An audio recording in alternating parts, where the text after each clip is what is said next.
We go. Got Thank it. Even votes. Thank you, guys. So yes, John Doherty with Mission Broadband. We were hired by the Hancock County Commissioners to help them. They wanted to look at broadband throughout Hancock County. And so our work with them is a couple of different layers, I'll say. Part of it is to go out. We created a survey that's on the Hancock County website.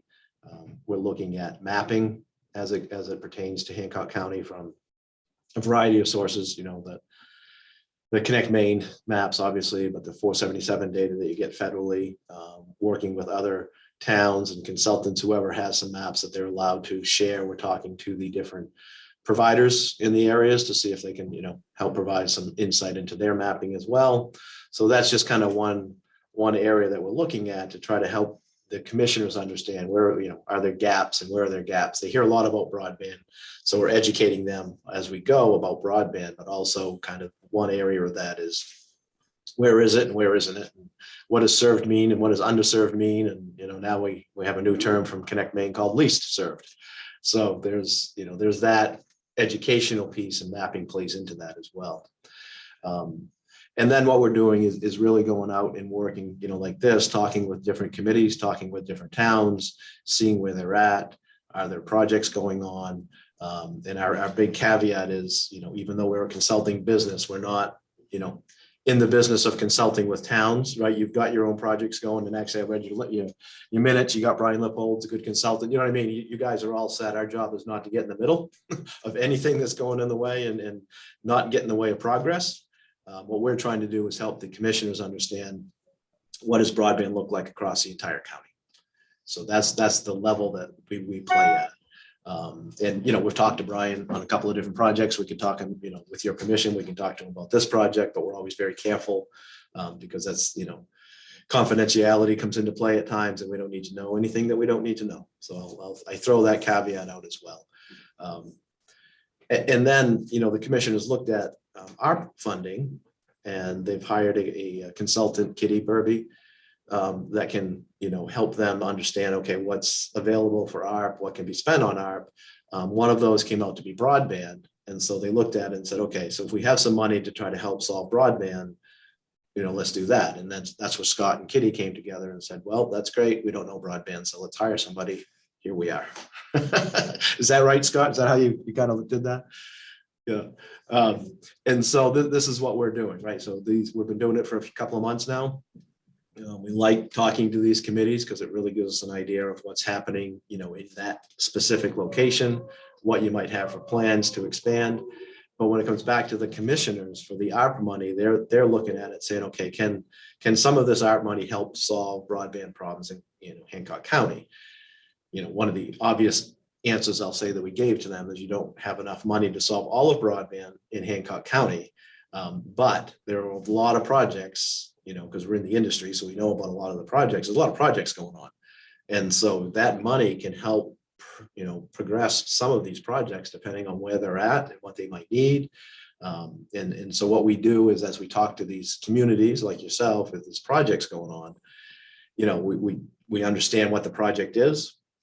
And then really, if it's a request that, hey, we need X amount of dollars, okay, let's look at that, kind of help understand where it fits into the whole overall picture of, what's available for funding for towns, and then really run it through our process. And part of that is, does it match our rules, right? Because that's the first thing we have to do. These are federal rules. And so they have to, for broadband, it has to, talk about served and underserved. And then it has to be, projects have to be, 100 over 20 or 100 over 100.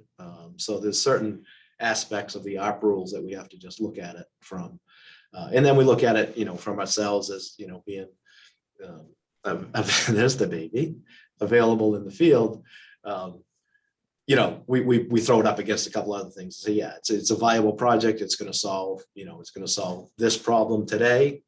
Maybe it's going to solve something for generations, or it's going to solve at least something for, the current issues, which are, education and educating at home, and telehealth, and aging in place, and, working at home, all of those things that people are struggling with today. That's what we look at. And again, I always kind of fall back on, you've got a good project going, would love to hear about what you've got going on, where you might be at, timing of some of it. And, however, this Hancock County Commissioners project can help, that's where we're at. So that's the overall spiel, and would love to just answer questions, I'll say, from that.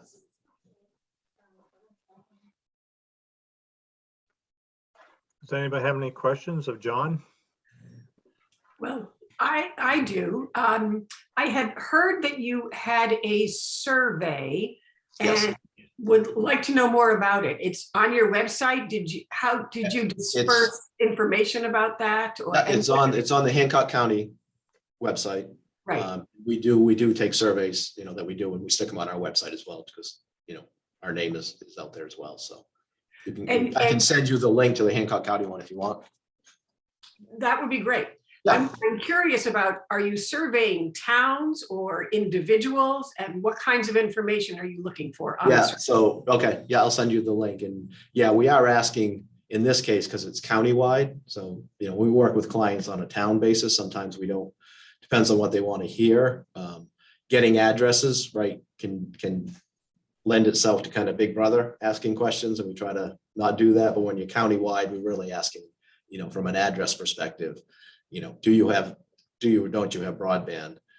How are you using it? A little bit about cost in there. Does it work? Are you happy with the provider? Do you know the provider? There's also a speed test.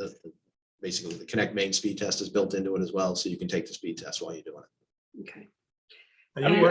Have you had good results with people taking advantage of that? And Not are you enough. getting good data Yeah. on it? Yeah. Yeah, not enough yet. We're trying to, really part of the challenge is, like I said, it's 37 some odd towns. Right.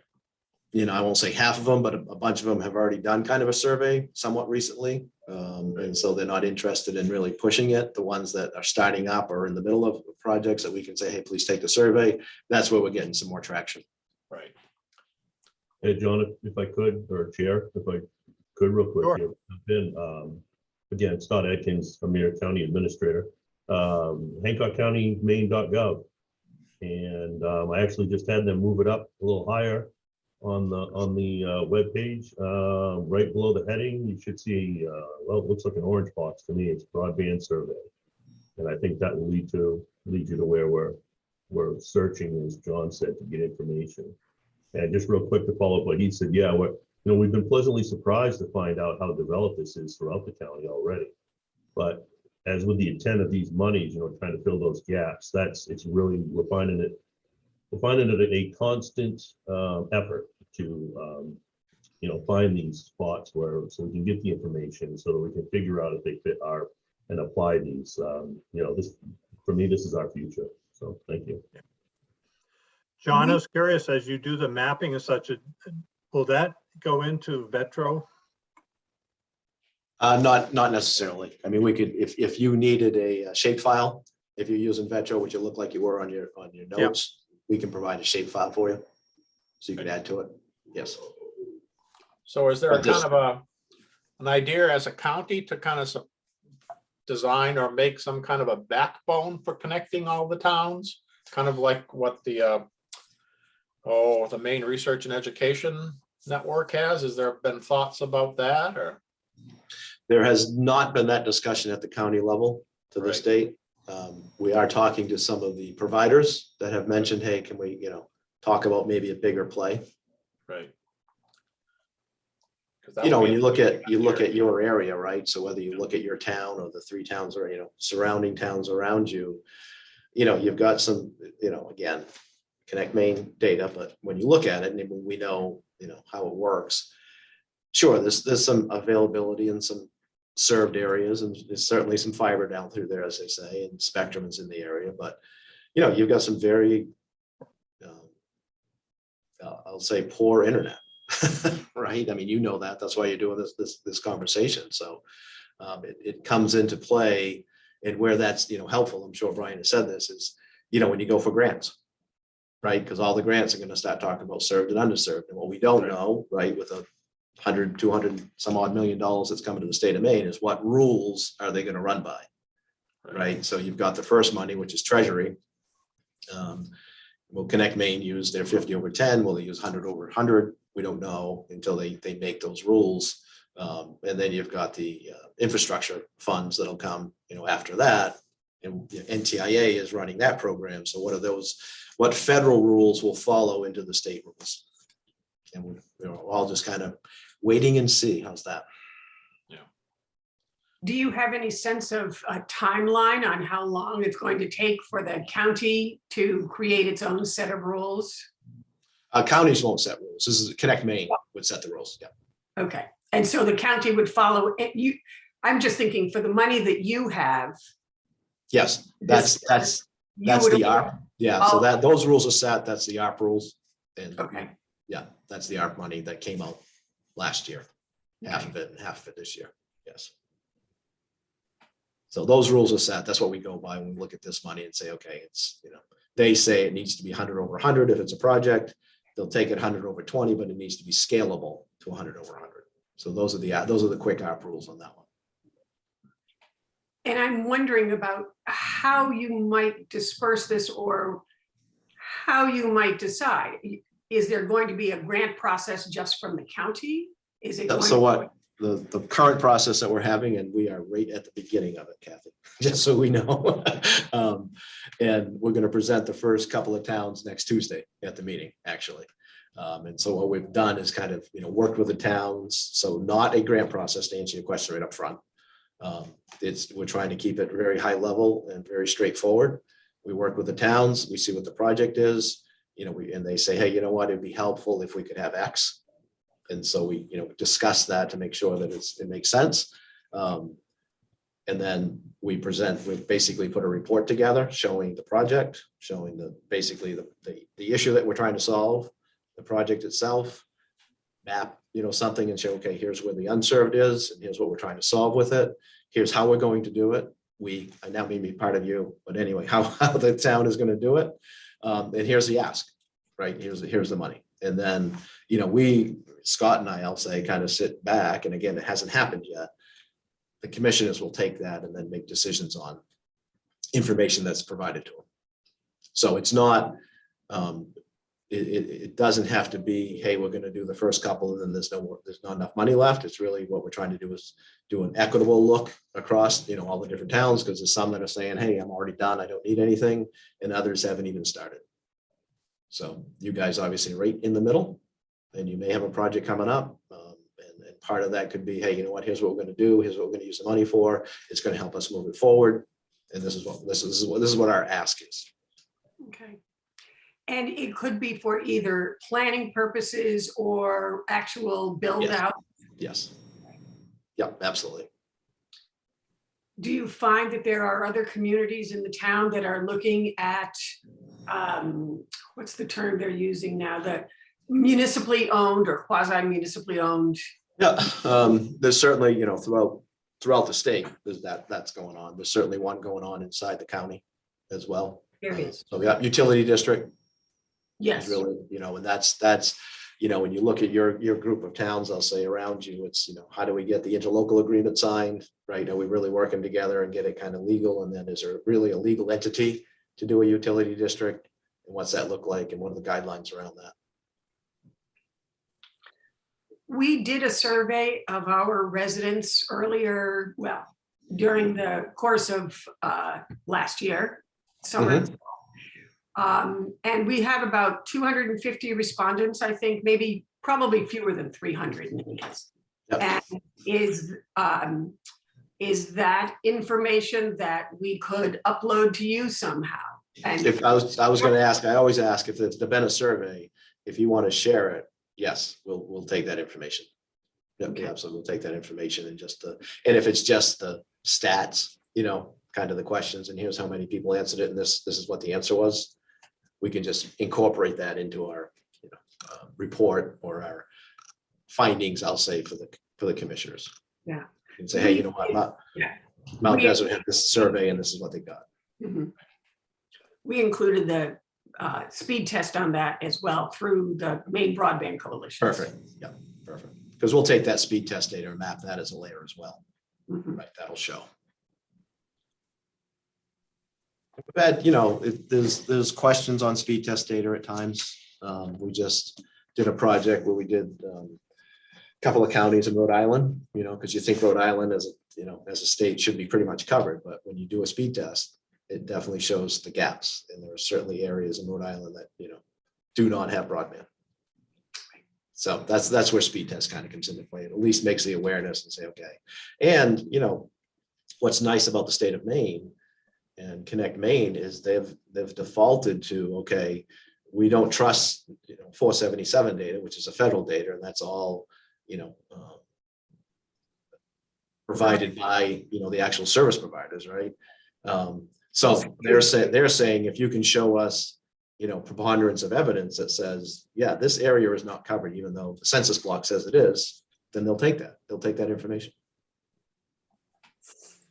So yeah, but between your survey that you put out there and the speed test, that those are two big pieces that, you know, help your cause, I'll say.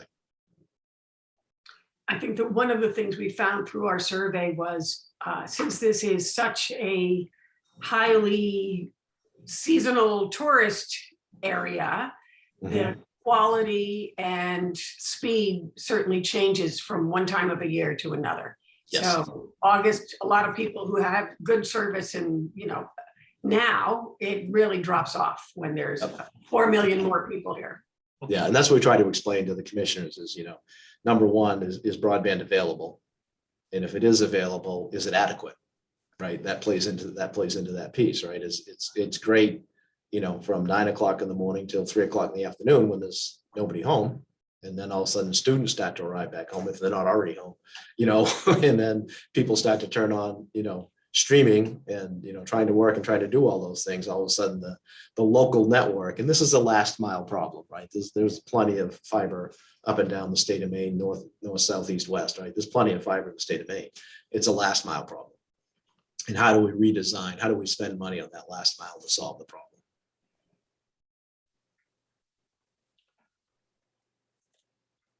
Were you aware of the project Mount Desert did kind of in collaboration with Spectrum a few years ago? I don't know that I am specifically. Yeah, we had done one for like Pretty Marsh, which was a historically underserved area in collaboration with Spectrum to try to improve some coverage out there. And I think has been generally pretty well received. So, yeah. And do they use was that just the coax? It was network? fiber, kind of a hybrid system, I think they call it, fiber. Yeah. Running down, and then there's different nodes where the coax comes out. Coax comes, yeah. So so any in Spectrum's world, right? Any box you see on the side of the poles, that's all fed by fiber, and then they deliver coax. And the only reason I ask is they've recently announced that they will do fiber to the premise projects. Yep. So they kind of have a new lease on life, I'll say, but because one of the challenges is, you know, their technology is DOCSIS 3 over, you know, cable, and so it can only go up 35 meg. So that's their challenge. Right. What about the 35 megs, did you say? I'm sorry, what's that? Sending up speed, yeah. You're Yeah. saying 35 megs was a limit with DOCSIS 3? Yes. Okay, I've got a DOCSIS 3 modem in Southwest, and I'm running an average of 75 up. So maybe they've just it's a new Spectrum modem, so maybe they have some new. That's interesting. Yeah. Capabilities, maybe, but I mean, they have offered higher speeds if I want to pay, you know, $300 a month. But I don't think That they can do, yeah. Then they're going to run a different line. Yes. Yeah. Yeah. It's always a matter of, Residential. Yeah. Residential is typical. You know, they can do gig, but it's 35 up. So as a town, once we make decisions and we want to engage with the county and perhaps tap into this funding source, should we contact you or Scott Aikens or what? Yeah, you can definitely contact us, but always feel free to copy Scott. You know, we work for them. So. Okay. And there's no particular application form or anything we do. It's a conversation and we let you know where we are. Yeah, exactly. Okay. nice. It's good to have a lot of different points of view on this whole issue because it's rapidly changing and it's hard to keep up on all that. Well, it's, you know, and it's funny. I was on a conference call last week with a bunch of carrier, or I'll say, small telcos, in the Northeast. And the challenge is, it's good that this first round of ARP money is out there, but the way they said it is, yeah, it's going to start raining money and everybody hears about it, but it's not raining yet. And it's going to take a while for that money to hit the streets. So, Right. and that's why I like this project. And what I really like and try to emphasize with the commissioners is this money can keep projects moving forward, because what we're trying to do, we used to say get construction ready, and really the term I use now is let's get grant ready. Right? You got to do all of these things to be ready for these grants. So let's get there. Right? Let's get to the point when the big money does hit, you can apply for grants. Right. Good. Any other questions for John or Scott? I have one question, which would be kind of what your role would potentially be in a coordination across towns. I think, Kathy touched on it a little bit, but this is something that we go back and forth with on some, because of the geographical nature of the island and the layout of the towns. We've brought it up with some of the towns. We don't have a kind of clear way forward, but everybody knows that there would be cost savings and efficiencies. So do you have recommendations on how we could approach that or find feasibility, or is that something that really we should just be working with our League of Towns on and so forth? Does the county get involved in that picture at all? We're not from this project, I'll say. We're not involved in collecting, because that's quite a process, right? Like I said, you eventually you got to get to the legal side, which is the interlocal agreements, right? And how are you going to work together? Because you may even need those if you don't necessarily build a utility district, but you want a provider to come in and do it, right, and own it and operate it, or maybe each of you have to own your piece of it, which means that's a bond. I'm sorry, I should say, if you have a bond, you've got to own some asset, right? That's just the way the world works. So, but who owns what piece and who pays for what, and then you end up with that shared revenue side of it, right? So now if I charge you $60 a month, and subscriber, then $40 comes back to the towns so they can pay their bond back, and 20 goes to the provider, and who's, all the insurance and attachment fees and, everything that goes into those, those types of networks. So, but again, Brian does a great job. You're working with Brian. I will not get in the middle, and then ethically we won't, right? That we're going to stay back and say, you've already got somebody. Brian does a great job. And, if there was, other situations out there that we could help, absolutely, And so the certainly you county guys is trying to facilitate the town's projects and best use of state money for the commissioner's understanding. This is just, this is really just county money, not state money. I see. Right? This is the county money. Now, if it's going to be used as a match, right, for state money, okay, that's an option as well, right? But what we're saying is, if you want to, as you just said, reach out to all those different towns, highly recommended. Absolutely. If you can, if you look at, right, the island itself, okay, that's great. And even coming off it a little bit and heading up north a little bit, there's certainly some starved towns up there. It makes sense, right? I'll take my hat off real quick from a county perspective and say from a consultant perspective and from a guy that's been doing networks for 35 plus years. Yeah, it only makes sense. It's complicated. It's Sure. complicated. All right, thanks. You're welcome. Well, John, thanks for joining us. And seems like, so many months down the road, we should just get back together like this, Yes. just to see where everyone's at. Yep. I think it would be beneficial for everyone. Sure. Now, So just at some point we'll reach out and just see you if have there's a my, good time or not. So, you have our contact information. If you got any questions anytime, reach out and call me or Yep. just send an email. We'll get back to you. well, thank you. And thank you, Scott, for joining us. Yeah, sorry, I generally like to let people have a word in edgewise, so I apologize for talking so much today. But yeah, feel free to contact myself. Mr. Lunt, I'm a big fan of his. He knows how to get in touch with me. So yeah, thank you for listening, and thank you for your interest. And when you're ready, let us know. Okay, sounds All good. right. Thank you. Thank you. Glad we could connect. Thank you. Very much. Okay, get my agenda back out here. So next item, oh, geez. I keep getting these email alerts and they cover my screen up. So next is update Casco Bay data collection, process timeline, public notices to inform and engage. Kathy, I assume you have some information on that? Well, I'm trying to think of our timeline. I think, was the contract approved since we met last time, I believe. Right. So the Board of Selectmen approved funding to hire Casco Bay. And we had an initial meeting, a few of us with Brian to figure out what that might look like. He said that they were ready to go. They thought they would have it done by the end of February, actually.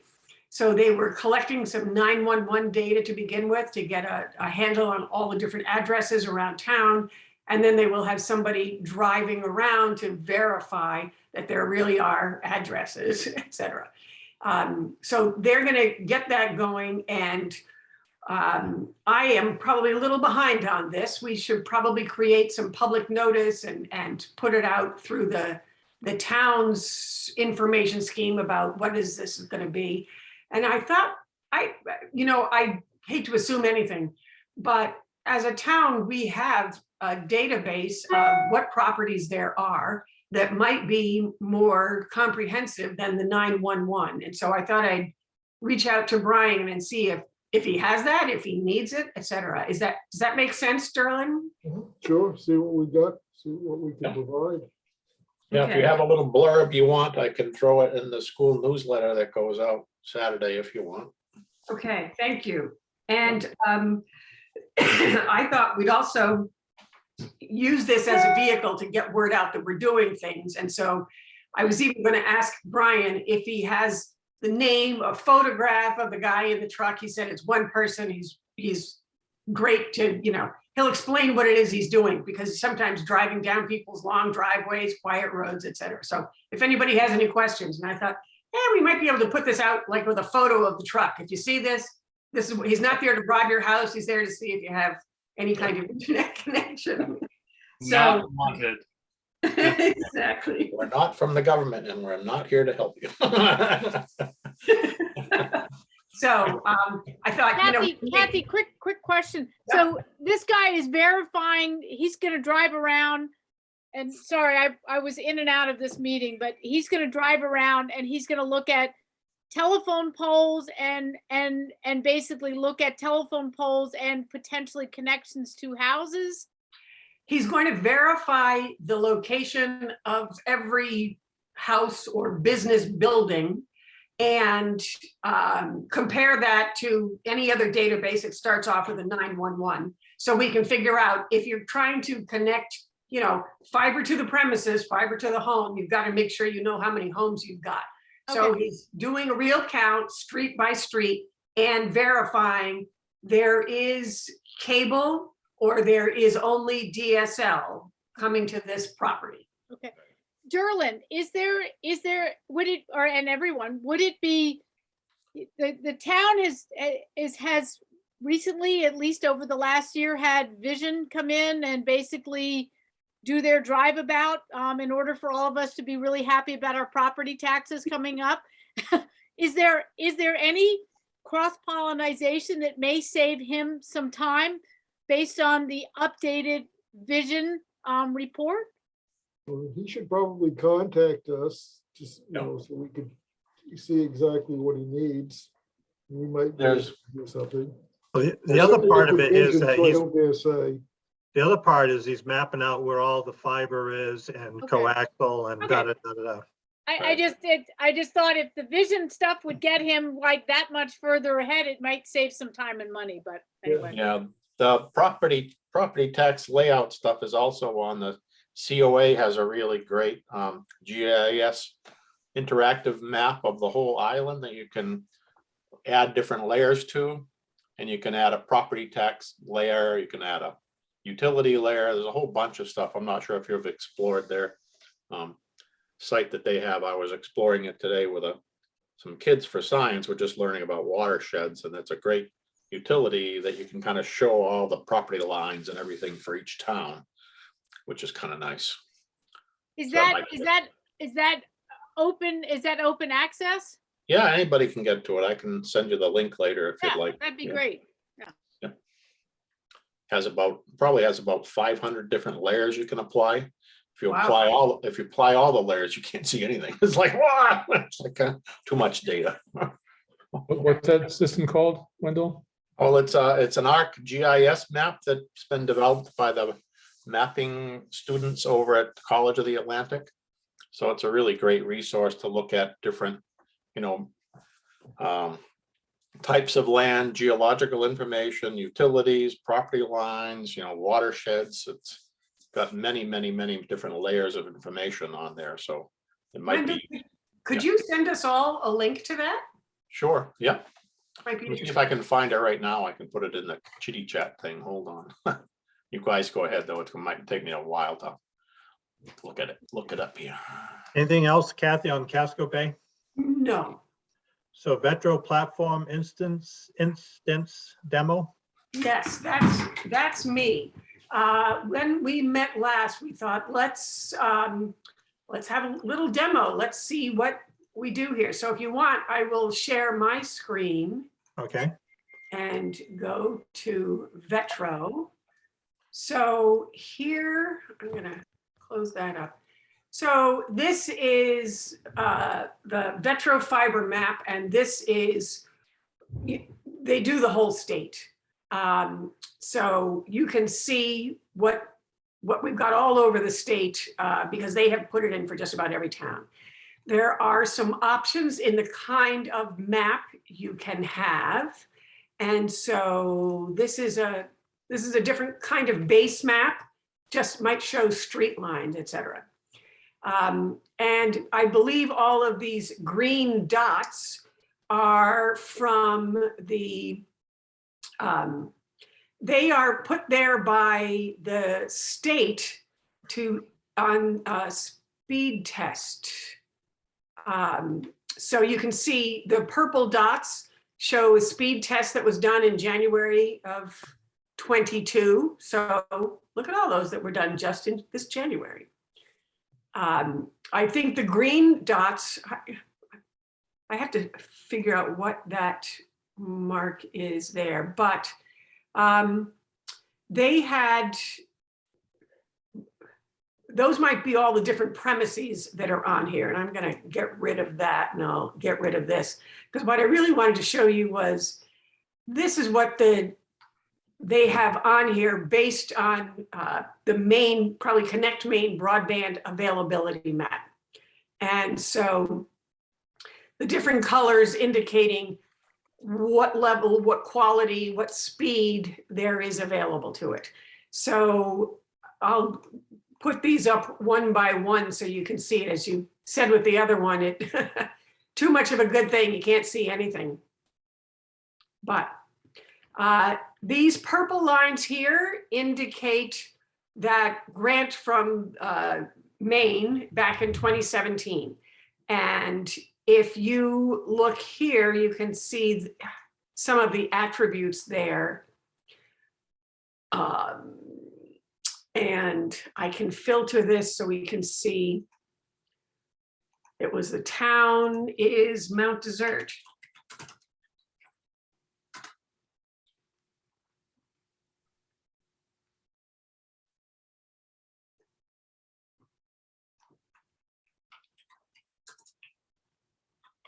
Went too quickly there, wrong one. So these were the projects that were done in 2017 with Spectrum providing fiber, and the project was completed, and it has the list of roads that were included on there. So that is what these purple lines are. If you look at the quality of speed, that would be considered a tier 5, 100 over 100. So it's exactly those lines that have the best kind of speed because it is fiber that they put in there. If you look at the next level down, this tier 4, all the green lines around show speed levels of 50 over 10 up to 100 over 100. And so these are sort of the backbone things there. But there are still a lot of parts of the town, especially in the downtown area here and Hall Quarry, that have much lower speeds. 10/1 up to 25/3, which is the FCC ruling for what broadband would be. And the gray lines, I haven't encountered that. If we zoom in, we might find something there.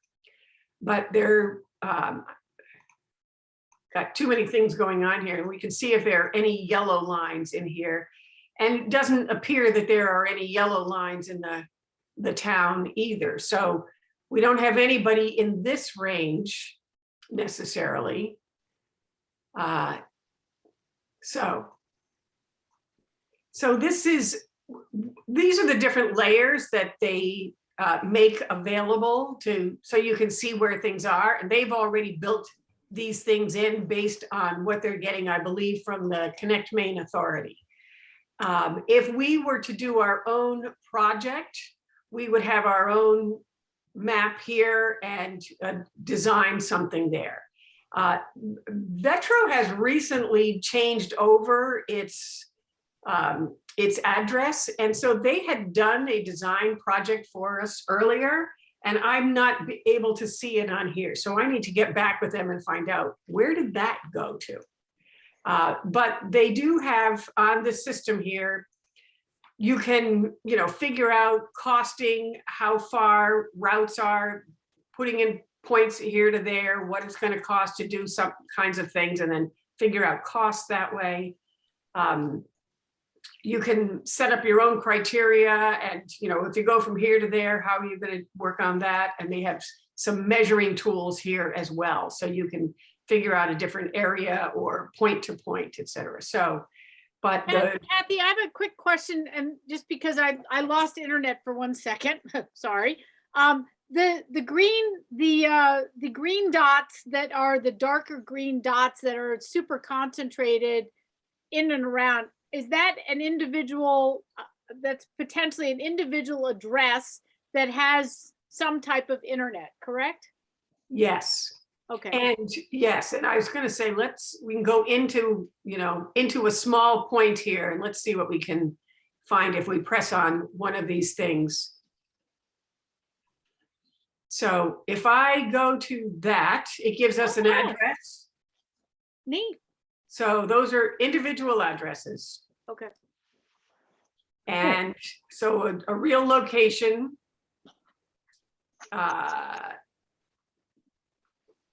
Now, what I don't find here is if they had put in, this is what I would love to find out is, how about telling us what their speed service is, connecting this to the survey information that we had.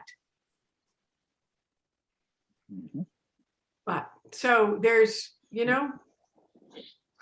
it's a good start. These are supposed to be the addresses. And where they get their information is a good question. So I'm able, if anybody's interested, I think, Wendell, I did add you in as a user, and I'll send you your password to get in so you can Perfect. poke around and Yeah, see. thank you. That's great. Kathy, could you add me? It's Frank Boltzell. I Sure. would love that. Yes, yeah, Thank you. will do. Anybody else?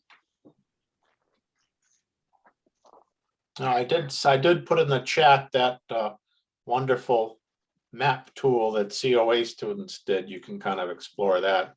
There's more Thank you, information, Wendell. more information there than you'd ever want to know about Mount Desert Island. Okay.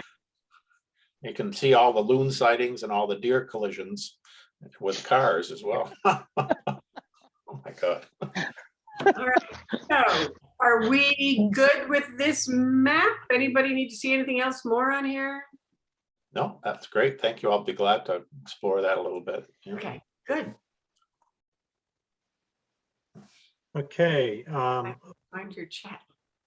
letter and annual town report. So I was asked as a chair to create a letter that can go into the town report that basically talks about our progress and what we've been doing as a broadband committee. And I think you've had, and that's just a draft.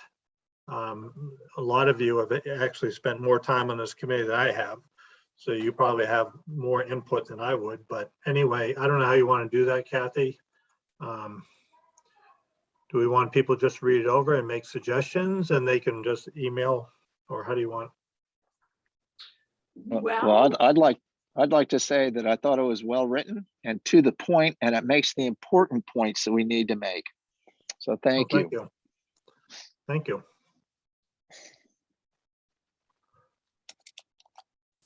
Do you, I wonder, does anybody feel like we need to include in this the number of meetings we had, the survey that we had, where they can find information on us?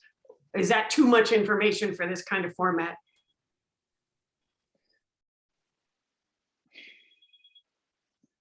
I mean, if you could probably put that in a little summary down at the bottom. I mean, it just shows that we're, you know, incredibly hard at work, and working, you know, working to get this done so that when the questions come up on Memorial Day weekend, we can say, see?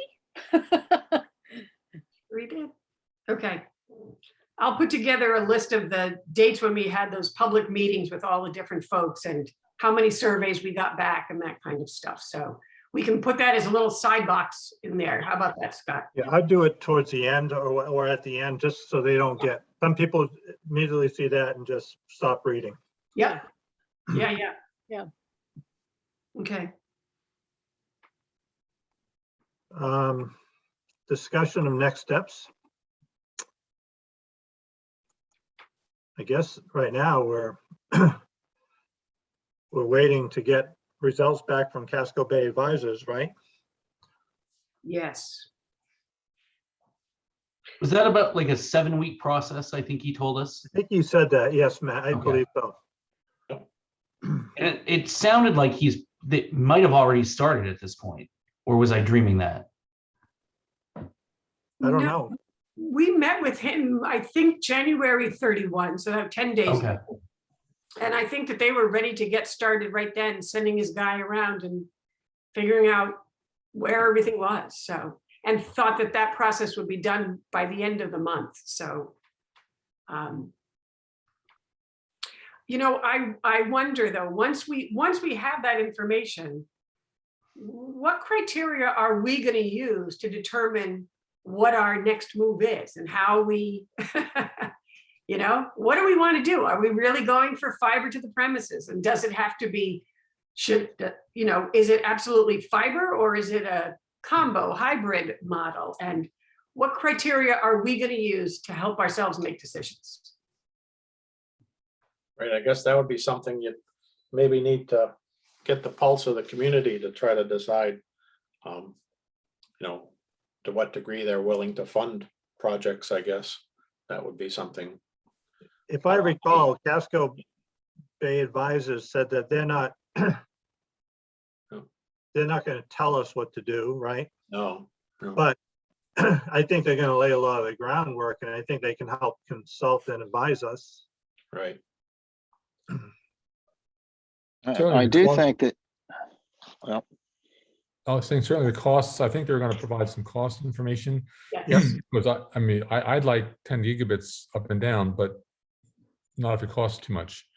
So I think the willingness to pay is it's going to be a balance there. So I think that was part of the write-up. They said they're going to provide some insight. We have numbers from years ago about the cost of building out a fiber network of $15 million. That was a very old number, and maybe they'll have some better numbers for augmenting what we have. Yeah.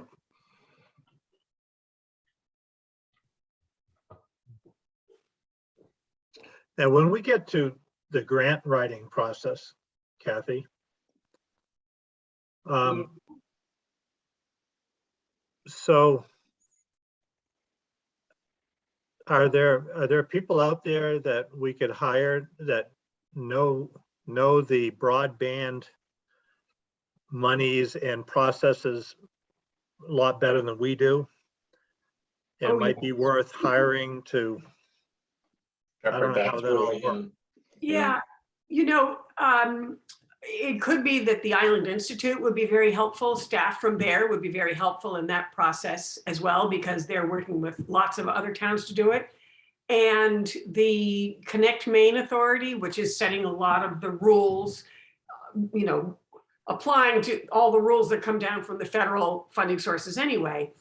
They have lots of information on their website.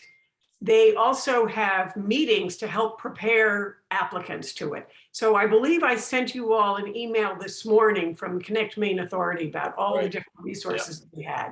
So there's a ton of information out there, and it's a challenge to try and stay on top of it all, that's for sure.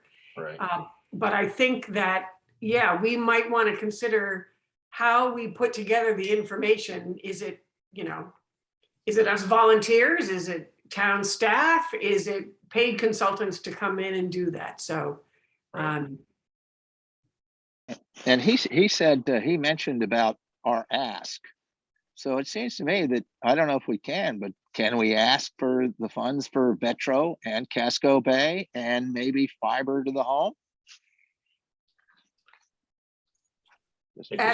Certainly the first two would be a valid ask at this point, probably, yeah. for funding to help us get those services done. Right. If not for not construction, but almost the laying the groundwork and getting the money in. Right. Okay. And Brian may have some good contacts as far as the actual grant writing too. He may have some resources for us on that. Mhm. I mean, I think all of us on this committee, I mean, I personally can't imagine me being able to devote the time and energy and expertise to write a lot of grants. I know you can't, Kathy, and No. so, There are people who are really good at it, and yeah. I know We may also want to touch base with Mickey Sumter, because she was, she led the whole project over in Ellsworth and grants and things like that, and find out from her if she has some contacts that, because she led the whole grant writing thing. She didn't do it, but she had people that did. And I think they were actually part of up in Bangor, but anyway, that may be a good option as well. Yeah, that's a good suggestion. Yeah. or somebody that's been through it. Yeah. Anything else on next steps? No. Do we have any other business?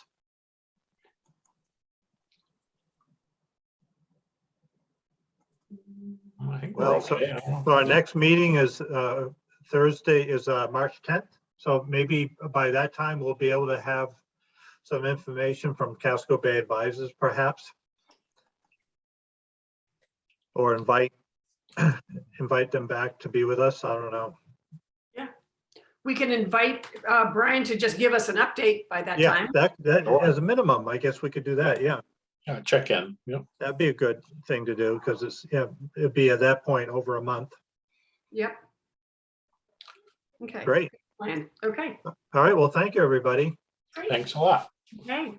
Thank you. Thank you. Enjoy that everyone. COA map. It's in the chat link if you want. Okay. Thank you, Wendell. Yay. Yay. Thank Take care. you. Bye.